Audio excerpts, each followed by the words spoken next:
Bueno, podemos seguir. Trataré de ser muy corto, y seré muy corto porque nos queda muy poco tiempo.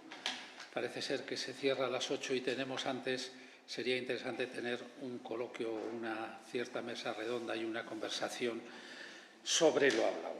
El señor don José María Luna Aguilar es una persona que siempre ha estado implicado en el tema de la gráfica o de la edición gráfica, siempre poniendo esas palabras entre paréntesis desde muchos ángulos y desde todos ellos de una gran importancia.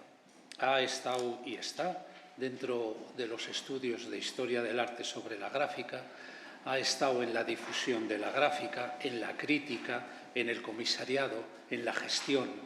Es decir, en su persona hay muchos aspectos de los que puede hablar con respecto a la gráfica de una manera global, estableciendo una visión global de ese problema de la edición gráfica, ¿no? Es de una amplísima formación, estudió Filosofía y Letras en la especialidad de Historia del Arte, hizo cursos de doctorado, hizo también al menos dos másteres. En la actualidad es director de la Agencia Pública para la Gestión del Museo Natal de la Casa Natal de Pablo Picasso, de la colección del Museo Ruso y del Centro Pompidou de Málaga. Lleva al menos 3 museos. Anteriormente también fue director de la Fundación Rodríguez Acosta y de la Fundación del Grabado Contemporáneo en Marbella, donde hizo una labor magnífica, dando y construyendo las bases de ese museo del grabado contemporáneo y estableciendo una colección magnífica. Ha estado de manera predominante en organizaciones culturales de importancia y está, como es la Fundación Ancaria, que se ocupa de la promoción importante de la gráfica y también de aspectos de la escultura en general. Estuvo en la conformación en su momento de ese paso crítico de ciertos conceptos gráficos en estampa a otros, y él estuvo en ese momento clave construyendo ese cambio que luego fue posterior en la concepción de la imagen gráfica respecto a estampa. Ha tenido una actividad docente importante con respecto a dar clases en los másteres, en gestiones culturales, en másteres de gestión, en másteres de comunicación cultural. Y diríamos que también su trayectoria como crítico y generador de exposiciones ha sido importante en artistas como Picasso, Miró, Chillida, Goya, Gustavo Torner, Antonio Saura, Pérez Villalta, Canogar, Fernando Belver. Es decir, conoce perfectamente el panorama contemporáneo de la edición gráfica o del grabado, como lo queramos llamar, y nos puede dar una visión interesante de ello. En su propio resumen dice: mi intervención abordará una reflexión sobre el estado actual de la cuestión de la gráfica española. Hace tiempo que la gráfica contemporánea ha trascendido el mero hecho de la gráfica expandida para instalarse en territorios de hibridación. Él diferencia la expansión con la hibridación, lo cual es un concepto que puede superar la expansión, ese concepto de expansión, por el de hibridación, que sería interesante profundizar en él. Llamo la atención porque también lo he hecho antes con Darío Urzay, con el señor Darío Urzay, con el hecho ese de que ambos usan como clave la hibridación, ¿no? Y sin más, paso a darle la palabra porque, bueno, lo que nos va a costar es de enorme interés y nos dará un ángulo de visión global que creo que es muy necesario tener. Bueno, Jesús, como suele pasar en estos casos, Jesús se ha dejado llevar por 2 cosas. Una, por el cariño y el afecto, como han podido comprender, que le lleva a la exageración, casi como si fuera andaluz. y dos, por un currículum que así leído como porque parece, pues bueno, en fin, son fruto de los años. Mi labor ha sido fundamentalmente de gestor, por tanto soy un hombre, me van a permitir, más bien tirando a pragmático, con lo cual mi discurso filosófico, estético, conceptual quizá no sea tan agradable al oído como la de las personas o algunas de las personas que están aquí, desde mi propio amigo Darío Urzay, al que me alegra muchísimo ver después de algunos años, mi no menos querido amigo también Miguel Ángel Fernández Cid, al que he visto hace poco, pero que tiene sí una acreditada trayectoria, como sería antiguamente, acreditada y acrisolada trayectoria como crítico de arte. Yo soy más un componedor de intereses y situaciones para que se produzcan cosas. Mi presentación, que será breve forzosamente, y lo siento de verdad, ha habido un problema con el avión, ya le han contado, hacía tiempo que no pasaba, pero 2 horas de retraso. Hacía tiempo que no me pasaba a mí, 2 horas de retraso de avión. Y bueno, pues eso afortunadamente había pedido que se cambiara el orden de las intervenciones porque ya preveía que 40, 45 minutos de retraso tendría, pero no 2 horas. Esta mirada gráfica se retrotrae a 30 años, no porque quiera tampoco hacer historia, es decir, ahora a estas alturas del siglo XXI y en un foro como este, no veo la necesidad de trabajar el concepto de grabado, obra gráfica, seriado, múltiple. Yo creo que ya los que estamos aquí o los que están aquí presumo que tienen un conocimiento suficiente sobre ese asunto. Es verdad que tampoco está de más pues, recordar el protagonismo que tuvo Galicia en aquella primera conformación de lo que fue el primer Museo Nacional de Grabado en una planta del Teatro Real y luego en el antiguo Museo de Arte Moderno. No vamos a irnos en fin, a todos esos recovecos históricos, pero 30 años me parecía interesante por 2 motivos. Porque precisamente este año, dentro de escasamente 5 días, se celebra el 30º aniversario de la apertura de puertas del Museo del Grabado Español Contemporáneo. De la misma manera que por aquello de los ordinales se celebra también o se ha celebrado el 30º aniversario del Salón Internacional de la Estampa y el Arte Seriado, que es Estampa, aunque abrió sus puertas un año después, justo en el año 93. En octubre, noviembre, no recuerdo bien, en aquellas fechas Estampa siempre se celebraba entre octubre y noviembre. En el Consejo Asesor, en esa transición que nombraba Jesús Pastor, pues coincidimos y nos conocimos Jesús y yo en ese comité técnico de la Estampa de principios de este siglo XXI.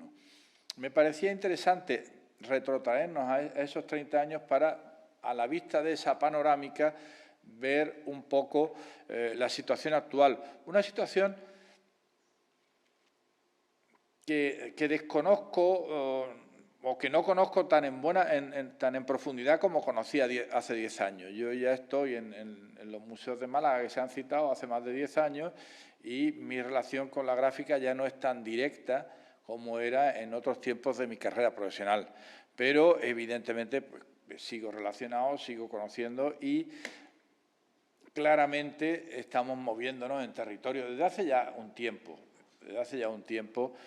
Como ha denominado o como ha recordado Jesús, que hemos citado tanto Darío como yo, en la hibridación, buenas tardes, en la hibridación y la mixtificación, en la que los soportes, aquello de la desmaterialización de la obra de arte del siglo XX, pues también se traduce en la desmaterialización de las matrices y en la creación de nuevos lenguajes, es decir, las nuevas técnicas, los nuevos procesos de edición gráfica y de obra múltiple, al final no solo condicionan la cuestión técnica, sino que de alguna manera, y en esto evidentemente mi amigo Darío y mi amigo Jesús, y no sé si hay algún otro artista más presente en la sala, perdón porque no lo reconozca así de visu, que se decía antiguamente, pero son más versados que yo y saben que, evidentemente, al final el material, la técnica y el soporte van a condicionar el lenguaje y van a crear un lenguaje. Entonces, yo quería hacer ese pequeño homenaje a estos 30 años y quería empezarlo con un actor fundamental. Cuando yo empiezo en el mundo de la obra gráfica es hace 30 años.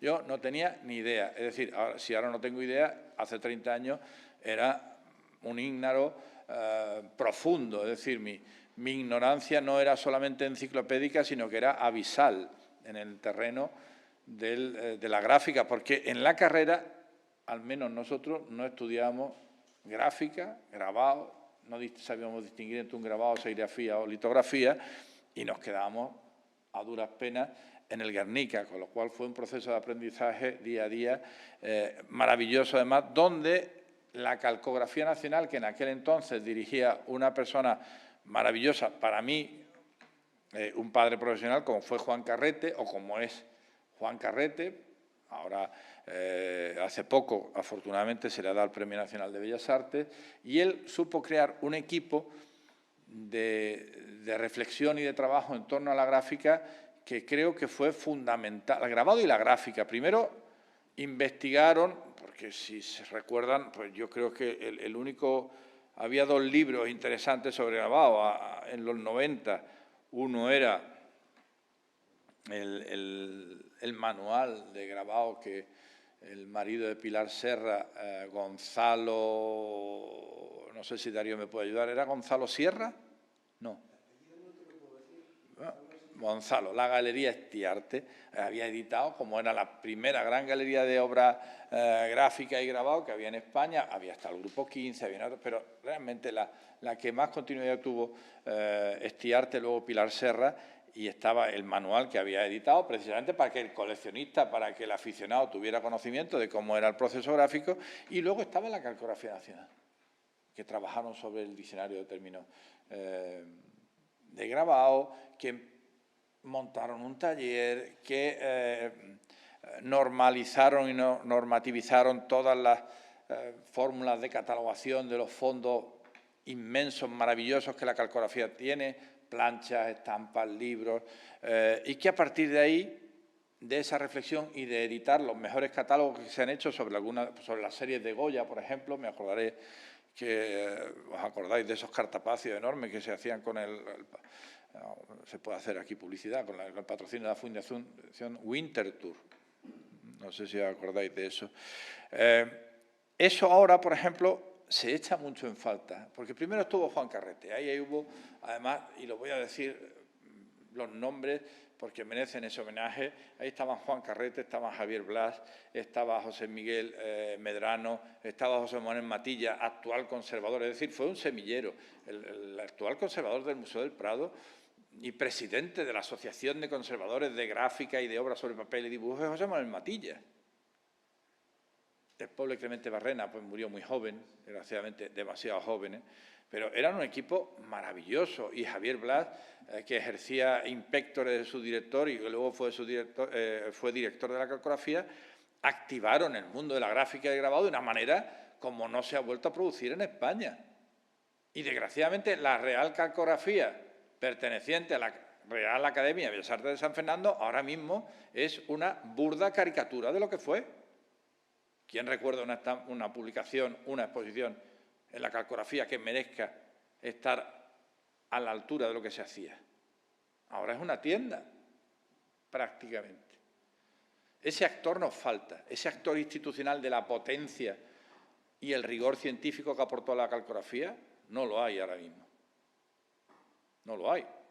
Luego vamos a debatir, igual alguien me corrige y lo encuentra, pero yo no lo encuentro.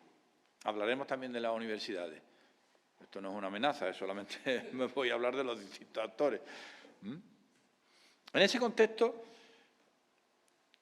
se crea el Museo del Grabado Español Contemporáneo. El Museo del Grabado Español Contemporáneo es esas cuestiones. El otro día discutía, yo tengo una adolescente ya preuniversitaria, con la que discuto mucho, y hablábamos de la teoría de la evolución y la cuestión aleatoria, el azar y no sé qué. Esto es una teoría de la evolución. El azar y la evolución está aquí. Es decir, aquí de pronto en la Marbella de Gil aparece un profesor de la Autónoma que dona una serie de obra gráfica al Ayuntamiento de Marbella, que es en ese momento liderado por Gil. Él hace la propuesta de donacionante y resulta que aquí, allí hay un tipo que ha terminado Filosofía y Letras, especialidad de Historia del Arte, que está leyendo periódicos en un rincón porque es funcionario pero de otro departamento y alguien se apiada de él y dice, pues tú no habías hecho arte, pues mira a ver esto del museo. Yo me voy a Madrid y veo una serie de grabados. No eran grabados la mayoría, eran serigrafías, litografías, pero bueno, yo veo unas estampas allí. ¿Os acordáis también la calcografía, toda la discusión, estampas, láminas, en fin, todo este tipo de terminología? Y yo he nacido a 300 metros de ese hospital, pero en realidad una casa-palacio de don Alonso de Bazán. He estudiado a 25 metros, es decir, esta foto está tomada, podría estar tomada perfectamente del colegio donde estuve 8 años, y eso se recuperó en el año 91 para la ciudad. Y yo soñaba que fuera un museo, pero soñaba que fuera un museo de la ciudad o cualquier otra cosa, pero... Sin embargo, algo, de las pocas veces que he tenido una iluminación, si es que la tuve, y probablemente si la tuve fue la única, algo me dijo que aquellas 400 estampas que había allí podían ser el perfecto pretexto para generar una dinámica cultural y artística que no tenía Marbella. Entonces hice un informe del que ahora me avergonzaría, espero que esté destruido gracias al desastre que somos los ayuntamientos y que nadie se haya acordado, porque era un informe, un folio, y probablemente mal redactado y probablemente diciendo que sí, que era bueno hacer un museo. Y bueno, Gil no tenía ningún proyecto cultural y aquí se montó un museo. En principio, lo contaba el otro día porque me invitaron a contar esto en el museo con motivo del 30 aniversario, y en principio, cuando fuimos a colgar, pues yo veo al yerno de Camón Aznar, autor de numerosos libros, muchos de ellos lo había estudiado, y le digo, bueno, José Luis, ¿qué vamos a hacer aquí? Colgamos por temas, por cronologías, por escuela. Dice, no, déjame a mí, que yo he montado muchas exposiciones. Yo había visto algunas de ellas en el Conde Duque, que dirigía en aquel entonces Luis Carucho, acordaréis, otro gallego de pro. No se me olvida nunca la de las medallas de los salones internacionales, de los salones nacionales de Bellas Artes, una exposición maravillosa. Y aquel hombre va y me dice, no te preocupes, vamos a colgar por tamaño y colores. A partir de ahí yo ya descubrí que todo lo que tenía que aprender lo tenía que aprender por mí mismo. Aprendí muchas otras cosas de José Luis, no voy a hablar, esto es una broma divertida, porque es divertida, fue divertida, pero era un hombre que sabía muchísimas otras cosas y yo aprendí muchas cosas de él, y a partir de ahí me preocupé y convertimos el museo en una referencia le llamamos grabado español contemporáneo para engañar un poquito, porque el museo de la obra gráfica, la litografía, la obra seriada, esto sí se parecería a mi título de ahora, Agencia Pública para la Gestión del Equipamiento. Pero le llamamos grabado español para generar también esa ambigüedad que pareciera que es un museo nacional. Y trabajamos muchísimo y trabajamos bien, y ahí tuvimos siempre el apoyo de la Calcografía Nacional y el equipo que he citado. Aprendimos muchísimo, nos ayudaron muchísimo, y el otro gran apoyo fueron los artistas. Los artistas son gente muy generosa cuando son capaces de detectar la ilusión y la buena voluntad. A mí me lo parece, y no lo digo porque estéis ahí los dos, que sois tipos generosos y que habéis sido gente que habéis trabajado. El museo pues tuvo sus momentos.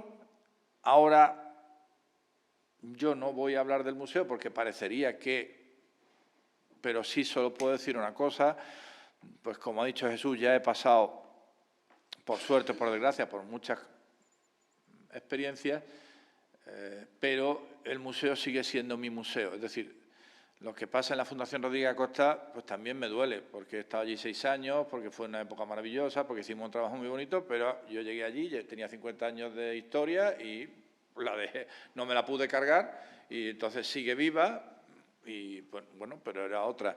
He abierto el Pompidou, el Ruso, a la casa natal ya soy el director, mi niño. Y allí pusimos en marcha el primer premio nacional de grabado, con una dotación económica bastante interesante, y ahora tiene 5.000 obras en fondo. Podrían ser 50.000, pero es verdad que el ayuntamiento, y ya no me voy a detener más en el museo, probablemente, y para que se hagan una idea de la situación, el famoso Julián Muñoz me trató mejor y trató mejor al museo que otras corporaciones presuntamente, que deberían ser presuntamente más sensibles a este tema. En su ignorancia, este hombre pues decía, bueno, estos de la cultura sabrán, y tengo anécdotas para contar, pero no era el asunto. Estoy remontándome a esto para de alguna manera, tener un contexto o poner en contexto de dónde venimos. Ya no me remonto, como he dicho antes, a los 50 ni a los primeros años 20, sino que este es una fotografía, los que han estado lo recordarán, de Estampa cuando estaba en el famoso espacio de la Pipa, de la Casa de Campo, donde había 2 ferias de arte, Arco en febrero y Estampa en otoño, y eran 2 celebraciones del arte contemporáneo y la cultura. No vamos a profundizar aquí tampoco sobre el asunto de la democratización del arte y la obra seriada que permite, pero es verdad, es decir, aquí venía mucha gente joven de otro perfil que empezaban sus colecciones con la gráfica y veníamos todos de los pueblos, ¿para qué no nos vamos a engañar? Era la feria de los pueblos, a Arco se venía un poco y aquí en Arco éramos visitantes, espectadores, arrobados, como Paco Martínez Soria en la ciudad, viendo cómo todo aquello llegaba a la España de aquel entonces, que parece mentira, pero en 30 años hemos cambiado a mejor, ¿eh? Hay otras cosas que hemos cambiado a peor, pero en general a mejor. Pero en Estampa éramos protagonistas. En Estampa era la fiesta de la gente que hacía grabados en provincias, que tenían los talleres. Me acuerdo por distintas circunstancias, pues había una cosa que se llamaba el Jardinico, en Caravaca de la Cruz. Habían comprado una docena de amigos, una antigua casa palacio, y la habían convertido en el centro murciano, en el centro, ¿cómo era? Se llamaba el Jardinico, pero era el Centro Murciano de Arte Seriado. En Alcalá Real estaba el Centro Andaluz de Arte Seriado, pero en Alcalá Real han estado dando clases en verano, pues Canogar, Rafael Canogar, Joan Hernández Pilluán, el japonés, Mitsuo Miura. Han dejado allí obras. Han estado grabando allí muchísimo, han estado y se reunían allí gente a grabar. Entonces, parafraseando a Hemingway, podríamos hablar de que en aquel entonces el grabado era una feria, una fiesta. Era una celebración. Era una celebración. Ahora tenemos la Feria Internacional del Grabado y la Estampa en Bilbao, porque Estampa, como ha apuntado antes Jesús, ya no es la Feria del Grabado. En realidad, Estampa ya es un arco 2, un arco bis, o un arco junior, o un arco mini. No sé si habéis estado este año en la Estampa, en la edición de Estampa. Esto no es un cuestionamiento, es una definición de una situación real. Es decir, el grabado en Estampa está de la misma manera que puede haber cualquier otra cosa en Estampa, una escultura, no necesariamente tienen que ser obras seriadas, y lo bueno es que están todas las galerías grandes en Estampa. Antes había galerías también importantes en Estampa que llevaban su gráfica.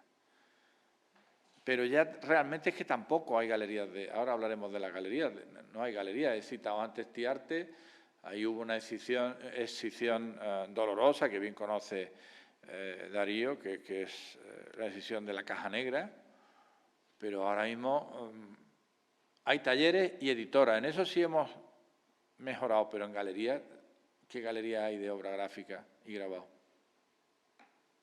que compitan, que estén en Arco. Ahora mismo en Arco solo está la Caja Negra, porque al jubilarse Pilar Serra, Dani, que está haciendo un trabajo estupendo, pero no con la gráfica, pues todavía no ha podido entrar en Arco. Pero ya no, pues si entra en Arco ya no será Pilar Serra, la sucesora de Estiarte, iba con un stand de gráfica y de grabado, y de obra múltiple. Primero gráfica, grabado, luego obra seriada, obra múltiple, y ahora ya hubo hallazgos tan maravillosos que salen de la universidad, como el Museo Internacional de la Electrografía de Cuenca, que ese loco maravilloso también, que es José Ramón Alcalá, los puso en marcha. Pero ya, ¿quién se acuerda de...? O sea, ¿quién se acuerda? Sí me acuerdo, y además nos bombardea con correo electrónico, con todo lo que publica y lo que hace, pero ya no tiene esa presencia, porque ya no tiene donde... Antes tenía una proyección exterior en Estampa, por ejemplo. José Ramón siempre estaba, coincidió con nosotros, me parece, en algunos comités. Aquí creo que se me ha olvidado otro... bueno, la Fundación CIEC la apartamos un momento ahí, porque no es exactamente un museo, aunque tiene una sala de exposiciones. Se me olvida aquí el Museo de San Clemente, de la Fundación Antonio Pérez, que abrió un museo de grabado en San Clemente, en la mitad de Cuenca. Sigue abierto, pero tampoco tiene un protagonismo. Aquí en Betanzos, nuestro amigo Jesús Núñez y Pedrito hacen un trabajo estupendo. Pedro Galilea en Betanzos, con premios, con talleres, todos los veranos tienen los cursos llenos y trabajan el grabado, aunque evidentemente el grabado, trabajan en la litografía, el grabado, la serigrafía, pero digamos de una manera con esa hibridación que no se nos cae de la boca hoy, pero desde una perspectiva, el propio concepto, la propia trayectoria de Jesús, el propio espacio, me da la impresión de que condiciona también un poco ese trabajo más del modelo tradicional. Ellos tienen también un premio nacional de grabado, de gráfica, importante. Y ahora el protagonismo lo tienen, en mi opinión, esto lo podemos discutir si luego queréis y tenéis otra información, o yo cuento lo que creo y lo que sé. Ahora el protagonismo está en las grandes editoras, o en los grandes editores, los grandes talleres. Antes, ¿os acordáis de Fernando? Ha citado a Fernando Belver, que está ahora afincado aquí en Galicia, en algún sitio donde se ha retirado. Pues el taller mayor, por ejemplo, era un lugar realmente de encuentro también para el grabado. Era también fruto de aquella época, del final de la movida, a principios de los 90, donde te podías ir allí y te lo encontrabas jugando a las cartas, jugando al billar y fumando, cuando se podía fumar en los sitios. Ahora una de las editoras más potentes pues es Dan Benveniste, como sabéis. Genera una serie de carpetas, edita a los grandes, es decir, un poco en la línea internacional, porque en el mundo internacional, que no me voy a meter porque no lo conozco tan bien, pero en Estados Unidos, por supuesto, pero en Centro Europa, hay claro, la base está también en el coleccionismo. Estábamos hablando antes de Estampa, de cómo eran un lugar donde la gente podía comprar sus primeras obras, empezar sus primeras colecciones. Al final, a pesar de todo eso, no se ha generado un coleccionismo de obra gráfica. Bueno, en general no se ha generado un coleccionismo de arte, pero no tenemos una masa crítica que pueda sostener un coleccionismo, aunque hay, evidentemente. Lo que pasa es que los porcentajes en términos relativos y en términos absolutos pues no es muy halagüeño, pero Dan y Mercedes, su mujer, Mercedes, es que está ahí la foto, pero ahora mismo no me acuerdo cómo se llama la mujer de Dan.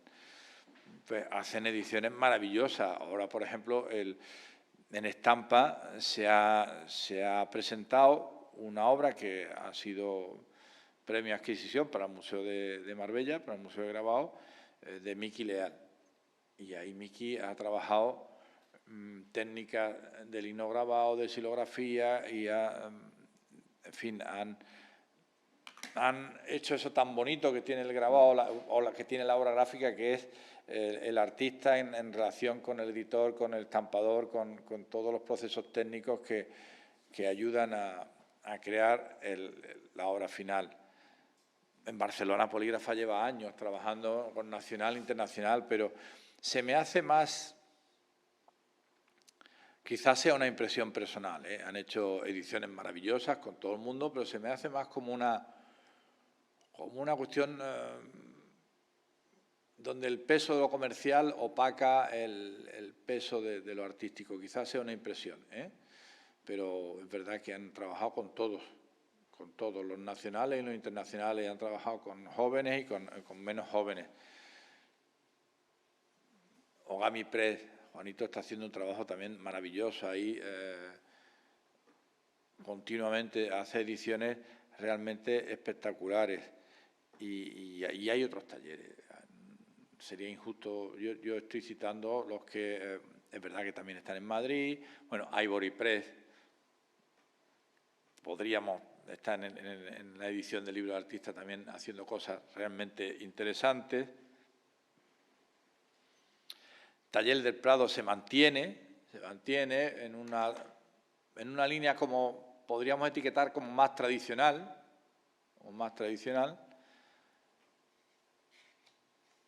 Las niñas del mono de la tinta son mucho más, no sé si llamarles disruptivas, más gamberras, más atrevidas, y a partir de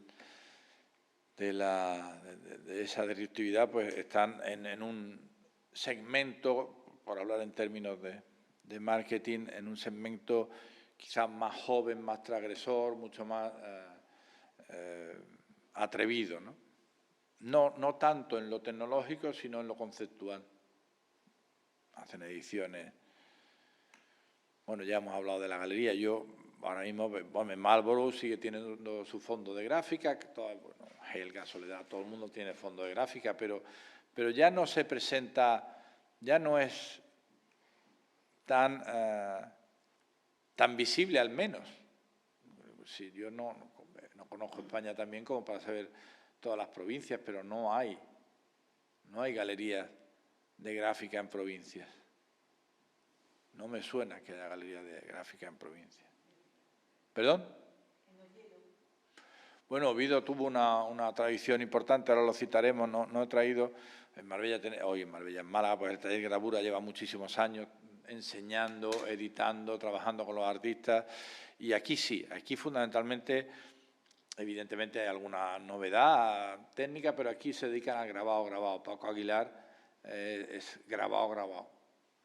Y todas sus derivadas. La serigrafía pues tiene un referente, al menos en el sur, muy potente, que es Christian Walter, un alemán instalado en Granada que ha editado serigrafía para todos.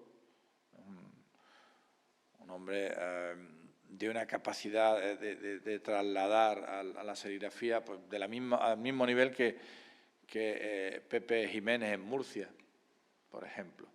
No sé si he puesto aquí a Antonio Gallo en la litografía, no, creo que no me he traído a Antonio Gallo, que tenía en el centro de Madrid, creo que en Lavapiés, si no recuerdo mal, no recuerdo bien sí, pero era Lavapiés, en el barrio de Lavapiés, no recuerdo bien la calle, pero tenía uno de los principales centros de edición litográfica, que eso es complicado en España tener editores o talleres de litografía. Algo hubo en Valencia en su época, ¿os acordáis? Aquello de los carteles de toros que también cerró.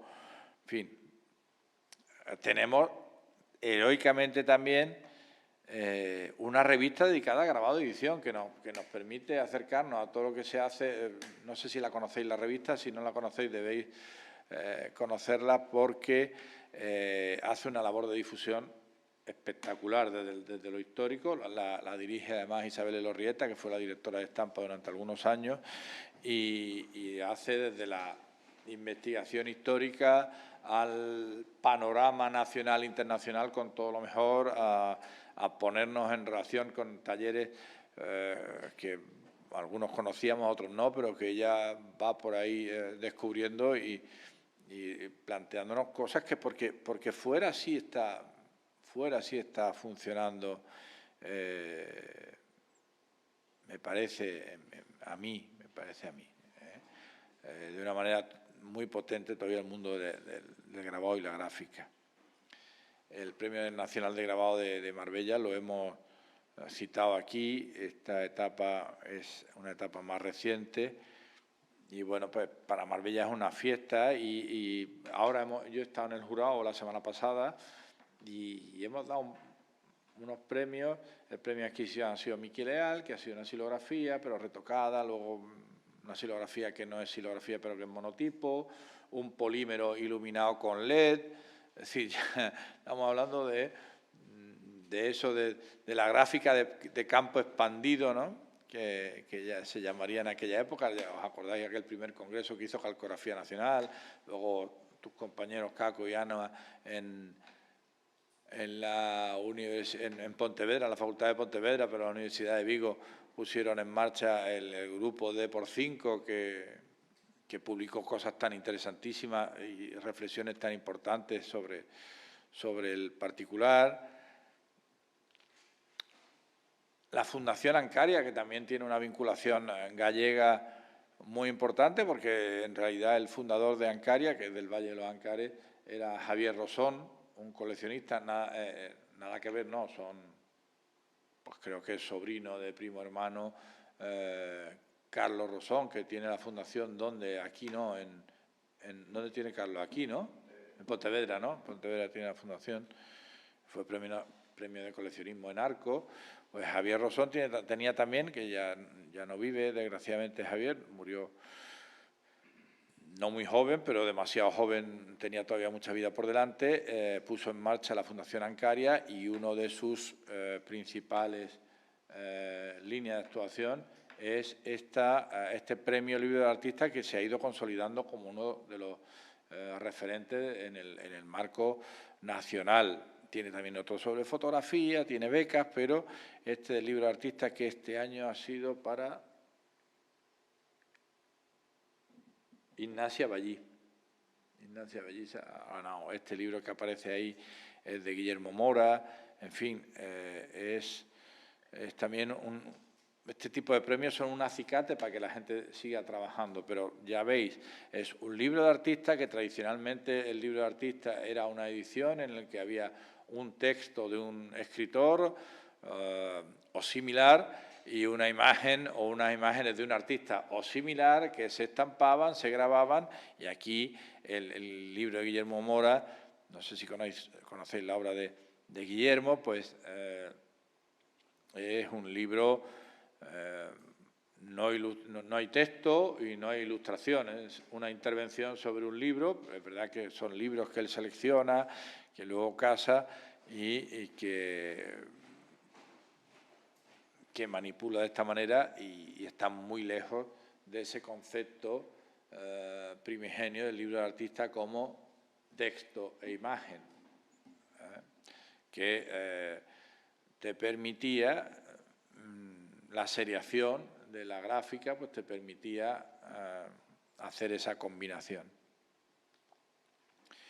En fin, el panorama está así. He prometido hablarles de las universidades. He citado la Universidad de Vigo, o sea, la Facultad de Pontevedra, Universidad de Vigo, que sigue estando muy activa, pero ya no nos trasciende, desde luego, o yo estoy despistado en otras cosas. Pero, Javier Gómez, por ejemplo, en Cantabria hizo una labor ya, en este caso, no de edición ni investigación, pero sí de colección. La colección de gráfica y grabado de la Universidad de Cantabria la empezó un catedrático de allí, Javier Gómez, y la ha convertido en una de las colecciones más interesantes de España. En Valencia hubo un trabajo muy interesante de Antonio Alcaraz, que es artista a la vez de la Facultad de Bellas Artes y que creó una colección de libros de artistas muy potente, con algunos referentes nacionales e internacionales de primer orden. Pero la estuve exponiendo por ahí, se itineró, ha desaparecido. En Cuenca hemos citado el Museo Internacional de la Electrografía de José Ramón Alcalá, que sigue publicando y sigue investigando y sigue, pero yo no sé si el museo está cerrado. El museo como tal, que antes tenía sede. Tenía una sede que se la quedó Diputación para no sé qué. Tiene un almacén en la universidad donde están las piezas. Las piezas, pero No están expuestas ni tiene sede. La universidad ayudando y la Diputación también.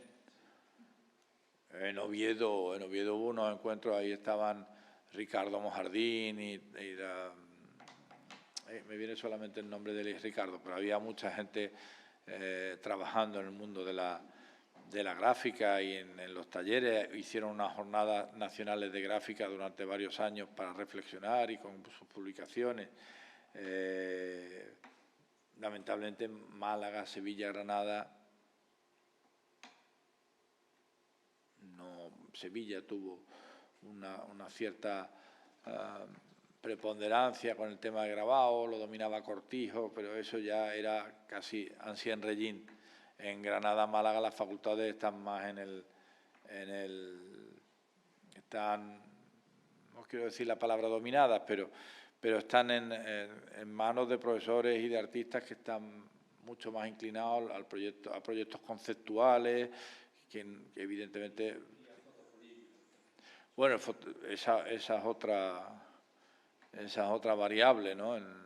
Que ya la plancha, evidentemente, en la gráfica contemporánea de campo expandido, ya el soporte desaparece y puede ser un fotopolímero o puede ser bueno, en eso el experto es nuestro querido amigo José Ramón Alcalá, pero puede ser un algoritmo que bien utilizado y ya no hace falta ni siquiera la tinta para estar, no hay que mancharse siquiera de las manos para entintar, sino que puede ser por emulsión o por una inyección de tinta que hace tiempo que ya se admite como gráfica y porque lo bueno es que a pesar de todo eso sigue habiendo gente que combina esto que tú has llamado hibridación y bueno, que yo he llamado y que tú has citado y que veo que Darío también, que la gente no... Lo bueno es que ahora hay una libertad tremenda a la hora de mezclar una cosa con otra, siempre y cuando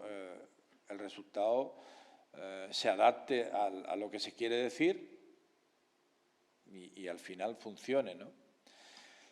Los talleres, pues hemos citado el Prado, Taller Mayor, el taller de Pepe Rincón, por ejemplo, en Madrid, sigue haciendo una labor heroica, o Mario Marini también siguen dando clases y enseñando a la gente cómo se trabaja con un tórculo, pero ese es un mundo, en mi opinión, que no es una opinión basada en impresiones ya, un mundo ya, digamos, llamado a desaparecer en la xilografía.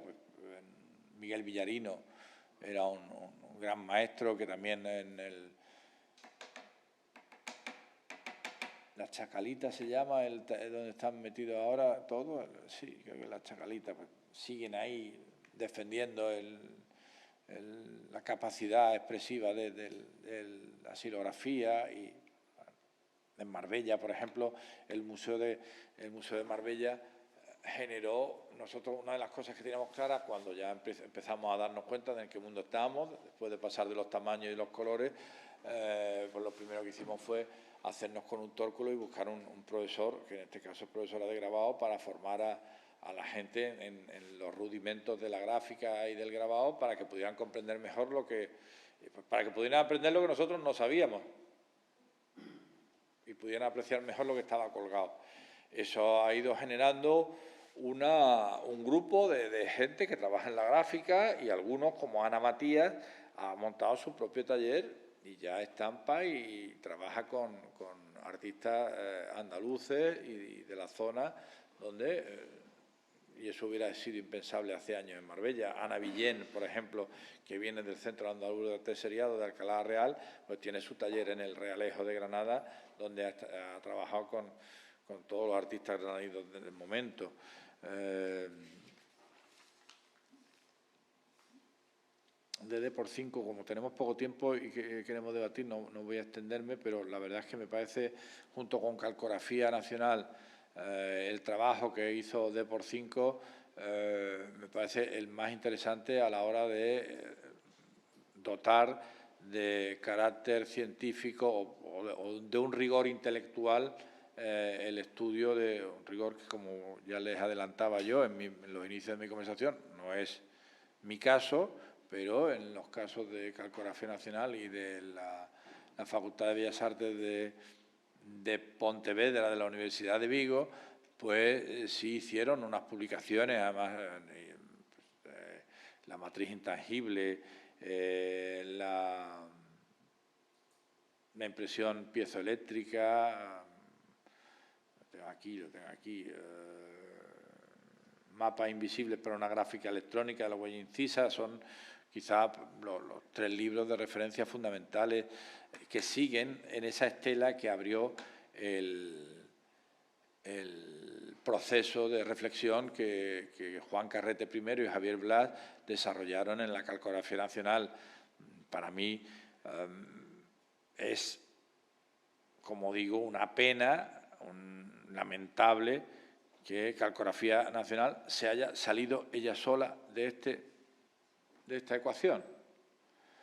Las universidades, algunas más, otras menos, pero desgraciadamente, y no es una cuestión propia de la gráfica y del grabado, pues desgraciadamente nuestras universidades no tienen la capacidad, la potencia y creo que la sensibilidad que puedan tener las de Estados Unidos de generar, como sabéis, talleres, museos. El caso de Jordan Schneiser, por ejemplo, es irrepetible en España, eso no tiene parangón, de la misma manera que no tenemos a Paragon Print, pero bueno, sigue habiendo ahí el Premio Nacional de Marbella, el Premio Nacional de la Calcografía, en el que se incentivaba, motivaba todos estos estudios, todos estos trabajos en función de la gráfica, desapareció. El libro de artista de Ancaria, el CIEC, Brita Prince. Yo no sé si Brita sigue abierta, pero sí, ya no edita como antes, pero sí mantiene el premio vivo. La Bienal Iberoamericana de Cáceres también tuvo un momento muy bueno entre los años 2005, 2015, ahora ya languidece. Por cierto, era interesante, yo estaba en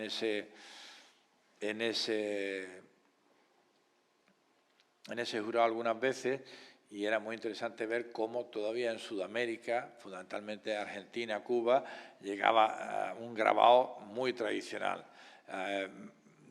Linograbado, xilografía, grabado, con todo ese universo, a veces mágico, a veces no tan mágico, a veces vinculados con las tradiciones ancestrales, pero claramente en el caso cubano, pues viene el argentino también, el mexicano un poquito menos, el mexicano estaba muy vinculado a su tradición, pero en el cubano y en el argentino se veía una cosa que daba pena, era la calidad de los materiales, era realmente, el papel era malo, era reutilizado, eran reciclados, y había obras interesantes, pero es verdad que, bueno, nos queda mucho y me gustaría ser optimista. El optimismo es una cuestión circunstancial y efectivamente no sé si alguien ha dicho de fe o yo lo he oído, pero la fe no tiene sentido. Es decir, en estos casos lo que hay que ser es, en mi opinión, positivos y pensar que si en estos 30 años ha pasado todo esto, es porque probablemente tenía que ser así y esto nos va a llevar a otro camino y las cosas evolucionan. Hablaba con Jesús antes de que el arte, la cultura, parangonando o parafraseando aquello que se decía hace muchos años de que el teatro siempre estaba en crisis. No, la vida está en crisis, lo hemos visto en estos 3 años.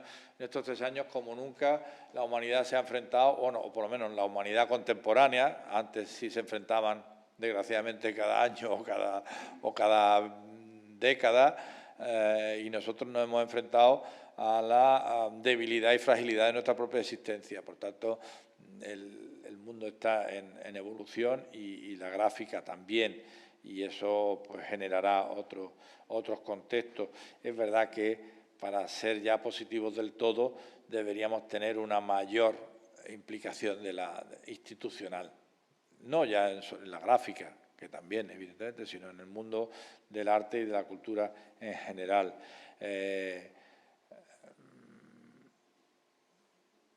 Y eso pasa por promocionar la gráfica en todas sus acepciones, expandidas, no expandidas, mistificadas, hibridadas, múltiples, y hacerlo. Pero desgraciadamente hay pocas herramientas de tipo nacional. Como digo, yo creo que ahora mismo la única feria, y va cogiendo, como dicen en Murcia, va cogiendo algo de copero, FIC en Bilbao. Darío lo sabrá mejor porque lo tiene más cerca, pero luego también los coleccionistas, no hay una visibilidad del coleccionista, no se ven las colecciones de grabados, no se exhibe grabado. Yo les voy a contar, y para cerrar, porque tenemos que dejar aunque sea unos minutos para debatir, yo no estoy mirando el tiempo que llevo, pero sí el tiempo que falta. Queda dicho que yo no dirijo 3 museos, yo dirijo una agencia pública del Ayuntamiento de Málaga que gestiona 3 museos. Bueno, quiere decir que yo me levanto por la mañana los lunes y sea director de un museo, los martes sea director de otro y los miércoles no. Pues igual que la dueña de Zara tiene 200.000 tiendas, o que el dueño o el Banco de Santander tiene 50.000 oficinas, pues nada, pues yo gestiono una empresa que tiene 3 museos. No hace falta que les cuente lo que ha pasado en febrero con la invasión del gobierno de Putin a Ucrania y lo que eso ha supuesto para la colección del Museo Ruso, que es un museo que tiene un acuerdo hasta el año 35 con el Museo Ruso de San Petersburgo, por el cual cada año traemos lo mejor de sus colecciones a Málaga. Malevich, Kandinsky, Realismo Socialista, Ivasovsky, Serov, Repin, Filonov, obras maravillosas que hubo que devolver. Pero no por nada, sino porque las cambiábamos cada año y entonces cada año pagábamos un fee por ese alquiler y nos hacíamos cargo de muchas cosas y ante la imposibilidad de pagar el fee, pues tampoco ni las obras se podían quedar ni podíamos traer otras obras. La relación con el Museo Ruso de San Petersburgo, donde hay personas buenas, malas y regulares en la misma proporción que en esta sala y que en la Plaza del Obradoiro y que en Marbella, mi pueblo, pues sigue siendo estupenda, pero no podemos trabajar juntos en traer colecciones. Hubo que devolverlas y, como soy el director, y eso tiene algunas prebendas, porque no tengo un mal alcalde, he de decirlo, tengo un alcalde sensato y serio y con criterio, pues fue ocupar inmediatamente el espacio para que nadie tuviera la tentación de empezar a montar allí festivales, ocupar inmediatamente el espacio y buscar soluciones. Y, evidentemente, como soy el director de una empresa con 3 museos, pues resulta que en uno de mis museos tengo 800 obras de Picasso. Pues hicimos la más grande exposición de Picasso que se ha hecho nunca en Málaga, con 350 obras de Picasso, grabados, litografías, series tan maravillosas como Le Champ du Mort, La Metamorfosis de Ovidio, La Tauromaquia, otras muchas series. No hemos tenido un episodio, tuvimos un primer episodio de rusofobia y de histeria, pero lo aguantamos bien. Hubo algunos problemas políticos que se solventaron, tenían más que ver con la carrera política que con la sensibilidad por la situación. Y, bueno, nos afectaron porque mucha gente piensa que estamos cerrados. Ahora hemos inaugurado ayer una exposición de Fontcuberta con su famosa serie Sputnik, porque el criterio ahora es, vamos a trabajar sobre Rusia, o sea, arte sobre Rusia o arte ruso, pero que no vengan del Estado ruso. Entonces, como bien saben algunos compañeros, pues no se monta una exposición en 3 semanas. Entonces, a 9 meses inauguramos Fontcuberta, el próximo 13 de diciembre inauguramos una exposición de una serie de obras que hizo José Manuel Ballester en un viaje de 2016, donde le hice de anfitrión en el Museo Ruso, almacenes, salas, en fin, todo ese trabajo que hace José Manuel. instalamos una instalación maravillosa que se llama For Sale de Ilya y Emilia Kabakov, y traigo por fin ya una colección privada de arte ruso desde Londres con 78 obras. Pero mientras tanto hemos tenido lo que hemos llamado, hicimos la publicidad así, colección de museo ruso, un paréntesis picasiano, y en palabras de Fernando Castro Flores, que ha estado allí viéndola, es probablemente una de las mejores exposiciones de Picasso. Fernando Castro Flores ya le conocéis, la afición al exceso, en fin, todo, pero no deja de ser un hombre con criterio y formación, y él defiende la teoría de que a partir de la Segunda Guerra Mundial la mejor obra de Picasso es la grabada. Pues, sinceramente, lo voy a decir con todas las letras, ha sido realmente un dolorosísimo fracaso. Hemos tenido días de 10 personas, de 12, el Museo Ruso no está en el centro de la ciudad, el Museo Ruso exige un esfuerzo. Cuando teníamos arte ruso, pues tampoco teníamos 1000 personas todos los días, pero 150, 250, depende de la temporada, los fines de semana 500, 600, 700, hemos tenido días de 12, 8 personas para ver Picasso. Porque a la gente le gusta el color y sigue identificando el grabado con algo de menor valor. Y en cierto modo yo estoy de acuerdo con nuestro amigo Fernando, en el que precisamente en la segunda mitad del siglo XX, donde Picasso se expresa mejor y es más artista en el grabado que no en su obra. Pero la gente no voy a hacer como los políticos malos. No voy a decir que la gente no ha sabido apreciarlo. No hemos sido capaces de transmitirle eso a la gente.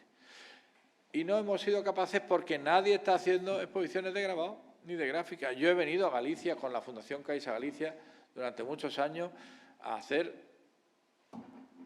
bueno, entre otras cosas, 300 años de la Cartografía Nacional, que la comisarié para la Fundación Rodríguez Acosta, y la itineramos aquí con el apoyo de Caixa Galicia y la itineramos en Cáceres, en fin, recorrió toda España y fue un éxito de público. Pero ha habido una evolución, una involución en ese sentido. El grabado tenía, y eso es por falta de apoyo institucional. En fin, no soy optimista, pero sí soy positivo, y si se toman las decisiones y se trabaja en el camino adecuado, evidentemente, de la misma manera que la pintura no murió en todas estas ocasiones, que en el último siglo se la ha ido matando, la gráfica tampoco está muriendo, ni mucho menos. Solamente está evolucionando y en un periodo de crisis, que quiere decir cambio, no catatombe, como diría el conserje. Muchas gracias.